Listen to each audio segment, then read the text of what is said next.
All right. Well, welcome everyone. Thank you for joining us. My name is Hector. I am the community organizer with Nevada Conservation League.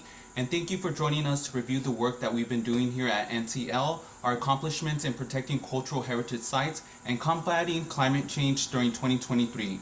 Before we start, I would like to review some housekeeping rules. That way we can stay on track and have a smooth event.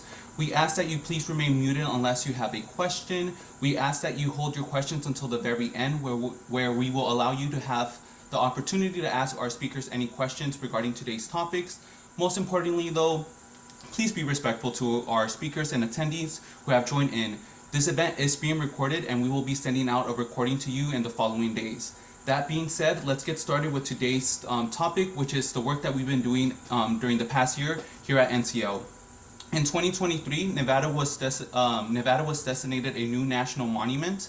NCL and a coalition of partner organizations brought awareness about Avicuame's cultural values to our indigenous communities and advocated for its protection. After years of advocacy for its designation, President Biden protected Avicuame through an executive order. 2023 was also a legislative year. Nevada state legislature convenes every other year in odd number years, and 2023 brought new opportunities to pass critical environmental legislation. NCL had four legislative priorities in 2023: Assembly Bill 112, reducing wildlife vehicle collision and improving habitat connectivity; Assembly Bill 184, Nevada's Clean Truck Initiative Program; Assembly Bill 128, increase access to outdoor education and recreation; and Senate Bill 353, beneficial electrification. Out of our four legislative priorities, three were passed and have become law. We also defended our climate by attempting to stop any pro-fossil fuel legislation. We also you'll also be hearing more from Tristan, our other organizer, about our legislative priorities. Some other bills that we also worked on were Assembly Bill 524, strengthening the energy planning process, and Senate Bill 281, establishing a planning process for our methane gas utilities. Due to the nature of our 2023 legislative session, it was essential to strategically plan priorities to ensure they had the best possible chance of passing and pushing legislation that placed our environment in a better position. Despite having a first-term governor and not being sure on how he would react to conservation issues, we still were able to make some great progress. For our 2023 conservation scorecard, we selected 18 bills for our weekly conservation hot list to score this year. These bills dealt with a wide range of conservation issues such as public lands, water, clean energy, and transportation, and more. Compared to 2021 scores improved across the board this year. The Assembly achieved an average score of 88%, and the Senate achieved an average of 90%. If you would like to see more on how your state senator and assembly members scored in 2023, you can check on Conservation Scorecard, and we will be dropping that in the chat as well. Just give me a quick little second. And there we go, it's in the chat now. But our first speaker for today's event is here to bring you more insight on the state legislator. So please help me welcome Assemblyman Watts. Hey, thank you so much, Hector. It's great to be with you all tonight. And we have so much to celebrate as we close out this year. Um, you know, uh, it was really an incredible year for conservation here in the state of Nevada. I was glad to be involved in many of those efforts. As I started to look back and review and refresh my memory on everything, it made me a little bit tired, honestly, but it's fantastic because we were able to accomplish so much. And, that's one of the things that before I kind of give a very quick overview that I want to impress upon everyone. We know everything from taking on climate change, advancing the use of clean energy, protecting our public lands, addressing drought, wildfire, um, protecting our wildlife. There are so many things that we need to do, so many threats that we face. And oftentimes we don't do a good enough job of getting the word out about the steps that we are taking and the wins that we are seeing. And overall, 2023 was an incredible year full of victories for conservation here in this state. So I hope that you'll come away from this event with some extra information and be able to help spread the news and also get more people involved because there's definitely a lot more to do. You know, a big issue that we made progress on this year was water. We made record investments in our state water agency to help protect our resources. Uh, I worked on Assembly Bill 220, which increased our water conservation policies for Southern Nevada. And it's something that we lead the nation on. And in the last legislative session before this one, we adopted the first ever ban on non-functional turf. That's something that has now, a similar law has been passed in California. It's under consideration in Colorado. We did it here in Nevada first. So when it comes to water conservation, I think we should all be aware that at the state and local levels, again, there's more to do, but we're really leading the way in innovative water conservation policy. When it comes to climate and energy, we had a lot of additional successes. I worked on Assembly Bill 524, which was mentioned, looks to improve our electric utility planning process to help ensure that we're delivering clean, affordable, and reliable energy for the residents of the state. Um, it was mentioned Assembly Bill 184 was one of NCL's priorities. That creates the Nevada Clean Trucks and Buses Incentive Program. That's using federal funding, and we've had an incredible partner in the Biden administration, which worked with Congress to pass two landmark laws investing in climate change, the largest investment to fight climate change in the world's history. And this bill uses a small sliver of those funds to help replace some of our most polluting vehicles from semi-trucks, school buses, transit buses, and delivery vehicles, and replace them with zero emissions, clean alternatives. Those vehicles make up 50% of greenhouse gas emissions from vehicles, and as well as harmful pollutants. So they make a huge difference. We also passed another bill, Assembly Bill 262, that's going to help transition our state vehicles. And we have all kinds of vehicles in our state fleet, and we're going to be moving those towards less polluting alternatives over the coming years, with a goal of getting to zero emissions by 2040 to 2050 with our state fleet. So we're leading by example at the state level. Again, we passed other bills to address, set aside funding for wildlife crossings. Again, pulling down matching federal dollars that the Biden administration helped set aside. We're taking action on pollution, increasing access to the outdoors. We just passed a bill to allow for free access to our state parks for tribal members in Nevada, as well as our veterans.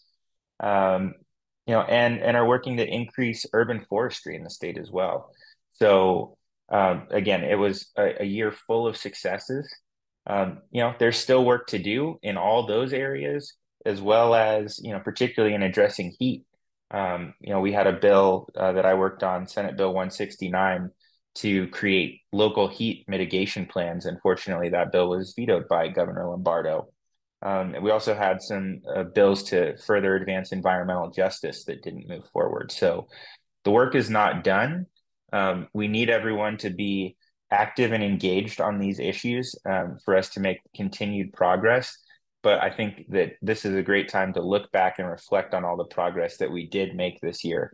And that wouldn't be possible without the Nevada Conservation League, all the incredible staff, as well as all the other organizations, allies, and individuals who come make their voice heard in the legislative process. So thanks for having me here tonight. Yeah, thank you so much, Assemblyman Watts. We understand that you have a busy schedule and you have to hop off soon, but thank you so much for being a huge conservation champion and an influential voice in the state legislature. So thank you so much for joining us this evening. My pleasure. Thanks. All right, and now our next speaker is here to talk about the work that was done for the destination of Awikome. So please help me welcome Bertha Gutierrez from Conservation Lands Foundation. Thank you, Hector. My name is Bertha Gutierrez, again with Conservation Lands Foundation. I am based in Southern Nevada, and I had the honor of being part of the coalition of organizations that help moving forward the designation of the newest national monument in Nevada, Vicuame National Monument. And I want to emphasize that this conservation win was a win for the whole nation and not just Nevada, but it has a special place in our hearts. And what people don't know, so when it was designated at the beginning of the year on March 21st, via an executive action through the Antiquities Act of 1906 by President Biden, people started like Googling, like, where is this place? Like, what's special about it? But we in Nevada already knew. And the Nevada Conservation League and the partnerships in the Honor of Vicuame Coalition were so key to really bring the voices of the community, the local communities, elevating tribal nations, voices, elevating like local interests, the Nevada outdoor economy, and really raising all those voices so that they could be heard at the national level, and for everybody to like really realize the importance of protecting this almost a little over 500,000 acres in southern Nevada. And the road to the designation, I believe it was a 3-year campaign, on the like a public campaign. The effort itself took decades, especially talking about tribal nations that were pushing for it and asking for not only that designation, but protecting all those lands, starting with Spirit Mountain near Laughlin, Nevada. So the effort, took so long. It was like getting presentations done, having tables available, putting together events for the community to like really learn about the importance of the area and why it needs to be protected for future generations. And the Nevada Conservation League played a big role on that from back in 2021, really helping get that resolution passed, that Assembly Joint Resolution passed through the Nevada State Legislature, then the Clark County Commission, and having that resolution get passed, then helping mobilize both Searchlight and Laughlin to really get the support from those gateway towns, from hosting events and hosting calls and really elevating the message through social media and communications. The Nevada Conservation League really had their fingerprints all over the campaign. And as one of the partners that was involved, I'm really thankful for the way that they help move the community and really help educate the community and bring everybody along to really to the White House, to really like have those voices make it all the way to the White House so that the designation could go through. So, it was a pleasure, and it's a great honor to have partnered with the Nevada Conservation League. And I think it tells the story of the importance of the organization in Nevada. Not only with this like big land conservation effort, but like everything that really sits behind that work. So, with much appreciation, I'm here to like give big kudos to the staff, because it came down to like individuals like doing certain things and like putting all those long hours. So thank you all so very much, and I'm here for any questions needed. All right, thank you so much, Bertha, and all the work that you and the coalition have done to protect the Vicuame. Now, our next speaker is Tristan St. Dennis, our very own organizer, here to talk about some of our priorities from 2023 legislature. Thank you so much for the introduction. I'm Tristan St. Dennis. I'm the Northern Nevada Community Organizer here at NCL. I'd just like to go over some of the incredible things our team was able to accomplish during the legislative session earlier this year. We were able to make strides to protect our environment, including passing 3 out of our 4 priority bills. Some highlights include Assembly Bill 112, which is our wildlife crossings bill. This passed unanimously in both chambers. Essentially, what this bill did is it created the Nevada Wildlife Crossing Fund, and it appropriated $5 million from the state's general fund. This level of state funding would bring in $95 million in federal funding to the state, which is incredible. This is important as establishing more wildlife crossings will help improve the safety of Nevada roads, protect critical species, and save millions of taxpayer dollars. Then we move on to my personal favorite bill that we got to work on, which is Assembly Bill 128, which is the Outdoor Equity Fund, which passed nearly unanimously. This provides a $500,000 appropriation to the Outdoor Education and Recreation Grant Program over the next 2 years. The program was created under the Division of Outdoor Recreation in 2019, but had never received state funding. This level of funding is expected to provide over 4,800 underserved youth in Nevada with high-quality outdoor experiences. And then our final bill here is Assembly Bill 184, which is our Clean Trucks and Buses bill, which Assemblyman Watts also touched on. This leverages federal funding to establish the Nevada Clean Trucks and Buses Incentive Program. This will help accelerate the adoption of medium and heavy-duty electric trucks, buses, delivery vans, and more among small businesses, public agencies, and school districts. This will reduce greenhouse gas emissions, toxic pollution, and operating costs for businesses and agencies. Some other key points of things we worked on during the legislative session. We sent out weekly hot lists to legislators and stakeholders. All bills we opposed on the hot list were defeated or substantially amended. 25 environmental bills from the hot list passed through the legislature and went to the governor's desk. Governor Lombardo vetoed 4 of the 25. Additionally, we worked with leadership to secure $1 million in funding for the Nevada Clean Energy Fund in the appropriations bill.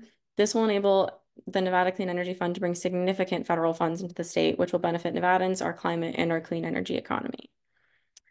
Another important thing I wanted to touch on that we've worked on this year is the fact that we are trying to take advantage of the federal funds to scale clean energy in Nevada. This fall, we celebrated the very first anniversary of the Inflation Reduction Act, which is President Biden's clean energy plan that will cut pollution in half by 2030, create millions of good-paying jobs, invest in environmental justice, and reduce energy bills for families across the country.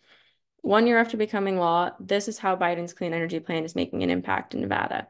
Across the state, new clean energy projects have already spurred $12.19 billion in investment, the 6th highest in the nation, and created or moved forward 15,580 good-paying clean energy jobs, the 5th most in the country.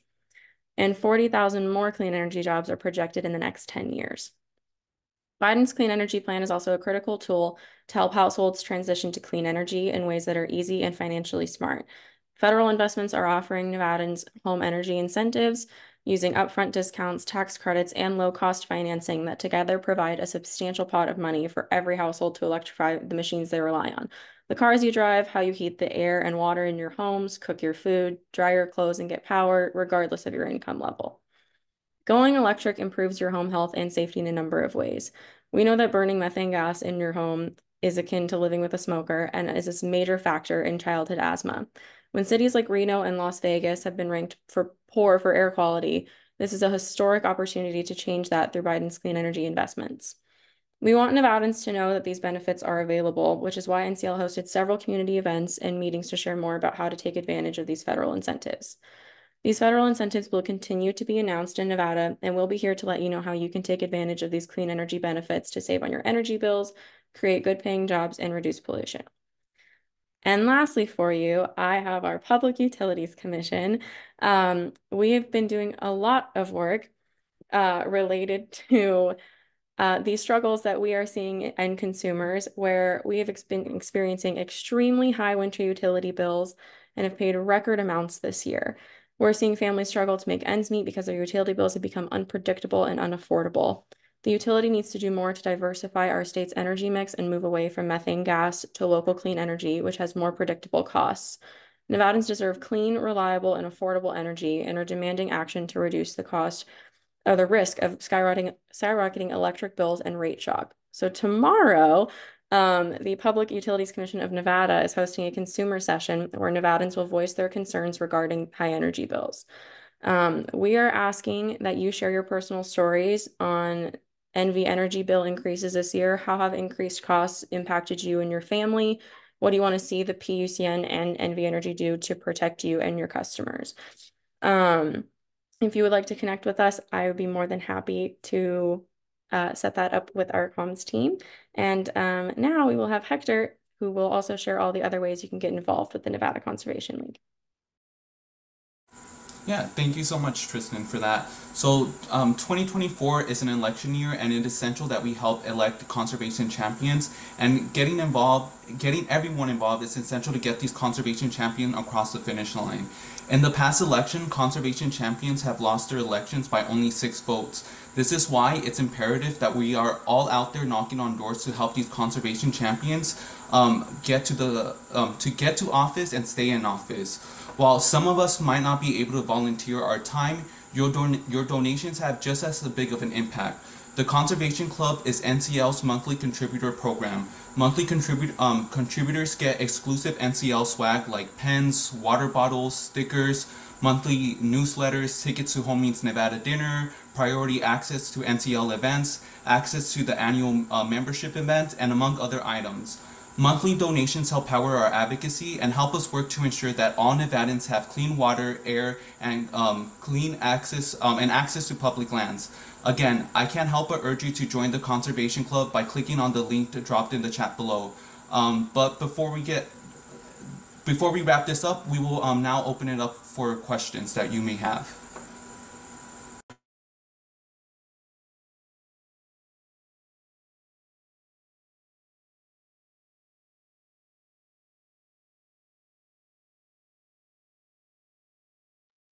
I have one for Bertha, if that's okay. I would love to know what your favorite part of the Evict campaign was, or like one moment that stands out, or a favorite story or anything like that.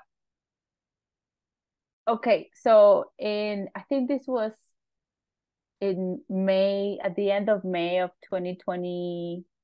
I cannot remember. It was 2021 because we already were vaccinated.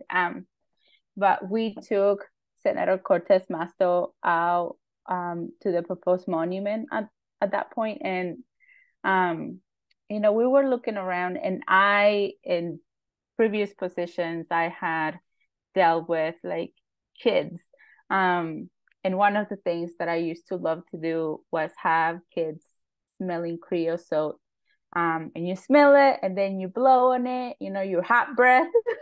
And then it smells like it activates like the strong smell that we smell in the desert when it rains. And we were walking out, going back to the cars and with the senators, and she was just ahead of me, and we passed a big creosote. And I was like, oh, I wonder if she's ever smelled creosote. And I didn't even think twice. I was like, Senator, have you ever smelled creosote? And she looked at me like I was crazy at first, and she was like, no, what do you mean? And I was like, here, this is what you do. So I did it like I used to do it with kids. And she was like, oh, it smells like rain, which is exactly what usually like kids from Las Vegas say the first time they smell creosote. They're like, oh, this smells like rain. And it's like that recognition. So that was fun. There are so many like just moments that were so precious. And I had the opportunity to be in Washington, D.C. for the designation. And I don't know, it was like a whole week after that I just kept having goosebumps like randomly throughout the day, because had been so much work. And it was like we had been wanting this for so long that it was just special to be there at that moment, and then to get to celebrate here in Las Vegas. We had a lot of celebrations. We did Las Vegas celebration. We celebrated in Searchlight with the community there. And then at the Fort Mojave Indian tribe. So like each time that was special too. So great question.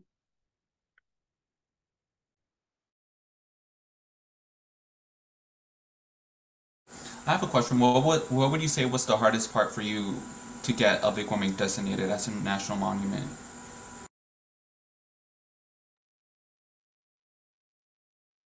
This is interesting. I think it was I didn't like really, I think it was like it helped that we were looking at things just step by step. So we were looking at it like, okay, we need to get, the Searchlight Township board to support, and then we need to get Laughlin, and then we need to get Boulder City. So I think like it helped to kind of break that down. It was kind of hard for me, especially to like getting to know that landscape so well during I worked on the campaign for 3 years. It went on for longer, but I was there for the last 3 years. And I made so many tours of all over the monument. So I knew how special it was. So to me, it was like, I don't understand.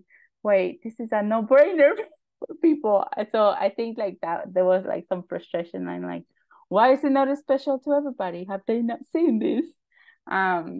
But having so many partners like really join the effort was what made it easy. Was what made it like really like, getting there was easier because it was such a diverse coalition. And now, so after the designation, there's so many monument proposals around the country that are active right now. Some have a spotlight already, a national spotlight, are out in the public. Some are at the very grassroots level. And so because like right after the designation, with this monument being one of the first ones that President Biden designated, a lot of different coalitions came back to us and asked, lesson learned, and like what are some like gems that you can pass along. And it was really interesting to see how diverse our coalition was compared to other ones that are active right now. We really had people from so many different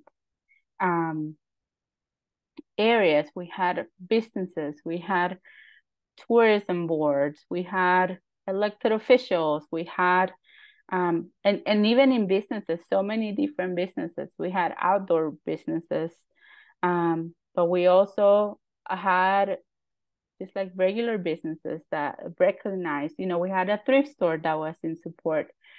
We had artists, we had museums, and I think like everybody, it brought so many people together. That effort that we kind of like raised the bar for future monuments into like, what has to be done and how much community input there has to be and community engagement for a monument to be designated.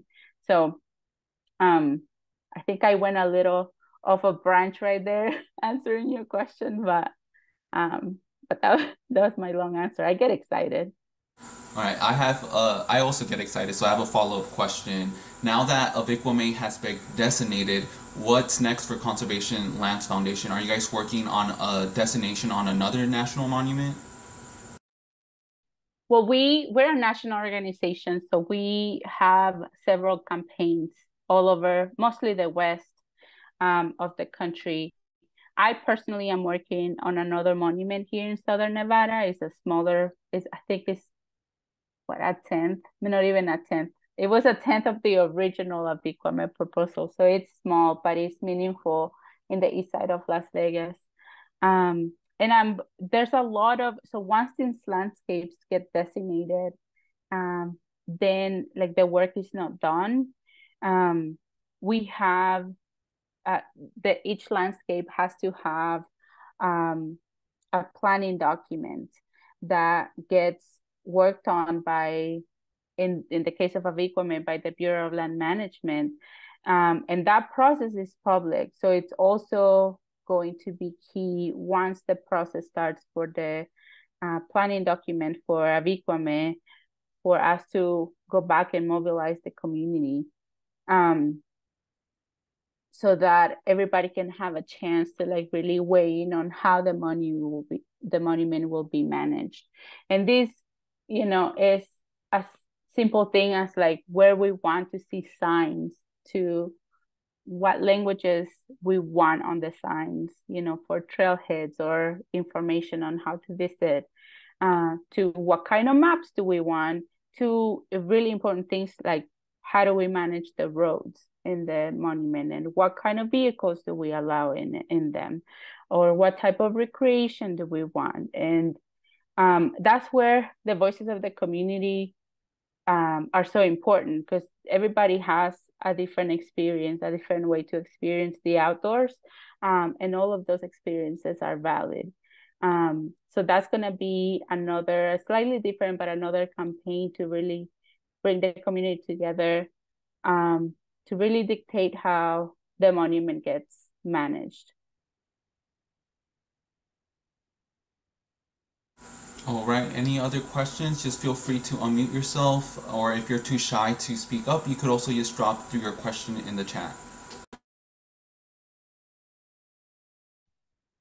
I had a question.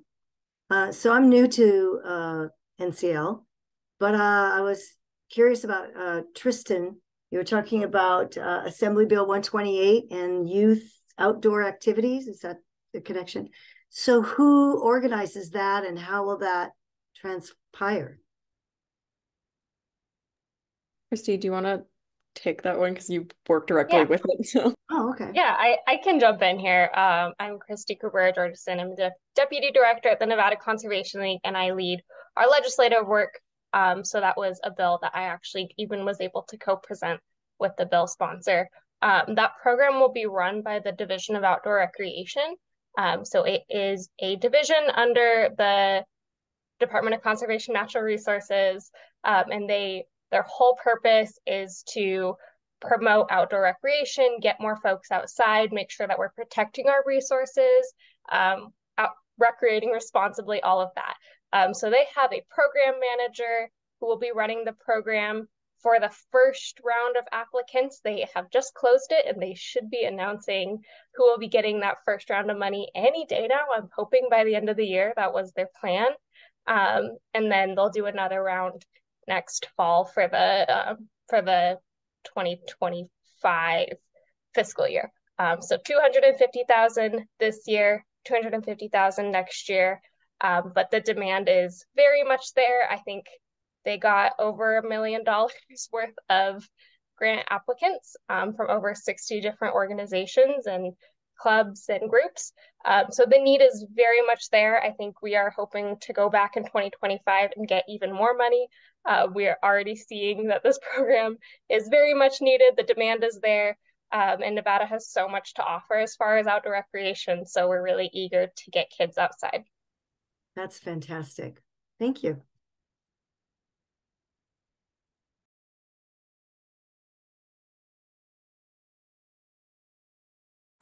All right, I'll give you folks a few more minutes to see if you could come up with any questions.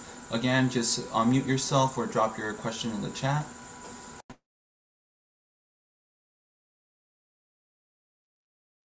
I don't have any questions. I just want to say thank you for holding this, and thank you for all the work you do. Yeah, thank you so much, Bill.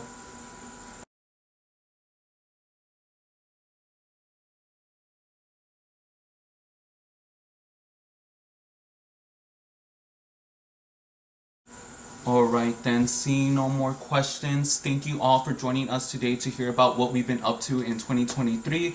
But an even bigger thank you for all of your support. Again, we ask that you please reach out to Tristan and I so that you could learn about how you could get more involved in 2024. And if you cannot volunteer, again, you could join our conservation club. Your donations go just as far. I'll be dropping that link again in the chat, and that'll be that link.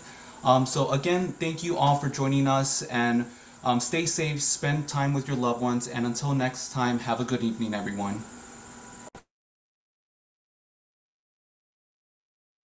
Happy holidays.